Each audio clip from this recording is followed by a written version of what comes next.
Kalau kamu seorang desainer grafis atau kenal seorang desainer grafis pasti paham dong.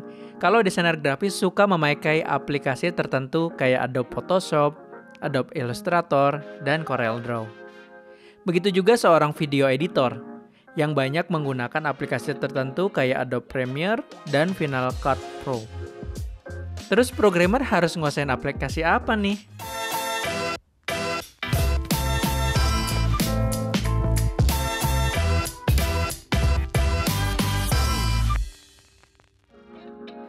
Nyatanya untuk menjadi seorang programmer, kamu nggak perlu terpaku dengan aplikasi tertentu. Meskipun ada aplikasi khusus yang digunakan dalam programming, misalnya Android Studio untuk pemrograman Android, atau Xcode untuk pemrograman perangkat Apple, nyatanya seorang programmer secara luas tidak perlu terpaku dengan software apapun.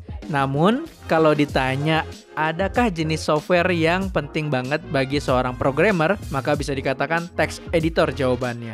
Text editor memang mempermudah banget kehidupan programmer. Di dalamnya tersedia berbagai penunjang yang membantu programmer seperti adanya berbagai plugin di dalamnya. Nah, buat kamu yang masih bingung pengen pakai text editor apa, yuk simak 5 text editor paling populer di dunia. Notepad++.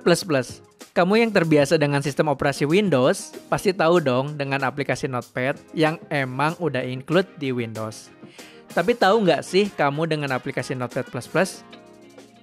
Berbeda dengan Notepad yang dibuat untuk umum, Notepad++ khusus diciptakan sebagai code editor. Code editor ini berawal dari keluhan Don Ho atas code editor di kantornya. Oleh sebabnya, pada tahun 2003, ia merilis Notepad++ yang berjalan pada sistem operasi Windows. Dan masih sering digunakan sampai dengan sekarang. Karena dianggap ringan dan memiliki ukuran yang kecil, serta fitur yang mumpuni. Sebagai sebuah code editor, Notepad++ memiliki banyak fitur, diantaranya seperti find and replace secara langsung, autocomplete, keterangan baris, dan masih banyak lainnya. Sublime Text, berbeda dengan Notepad++ yang hanya berjalan pada Windows, Sublime Text berjalan pada berbagai sistem operasi. Kamu harus membayar untuk menggunakan semua fitur di Sublime Text. Sublime Text hadir dengan tampilan yang kekinian dan memiliki banyak fitur unggulan. Beberapa di antaranya seperti dapat dengan mudah membuat struktur HTML, autocomplete yang lebih lengkap, find and replace yang bisa sekaligus, serta banyak fitur lainnya. Atom. Kalau Sublime Text yang tadi kita bahas harus bayar untuk digunakan secara penuh, maka beda lagi nih dengan Atom. Atom adalah aplikasi gratis dan open source di bawah MIT license. Walaupun gratis, Atom membawa fitur yang nggak kalah dengan Sublime Text. Atom memiliki tampilan yang keren, serta fitur unggulan dan ekstensi yang beragam. Vim. Kalau kamu seorang programmer yang biasa ngoding di Linux atau langsung via terminal, pasti nggak asing dong dengan Vim. Vim memang banyak banget dipakai oleh mereka yang senang ngoprek karena nggak perlu buka aplikasi tambahan dan langsung bisa ngoding via terminal. Meskipun terdengar simpel, tapi Vim punya fitur dan tampilan yang mirip-mirip kok dengan code editor lainnya, seperti Atom dan Sublime Text. VS Code. Nah, yang terakhir ini mungkin paling sering kamu dengar.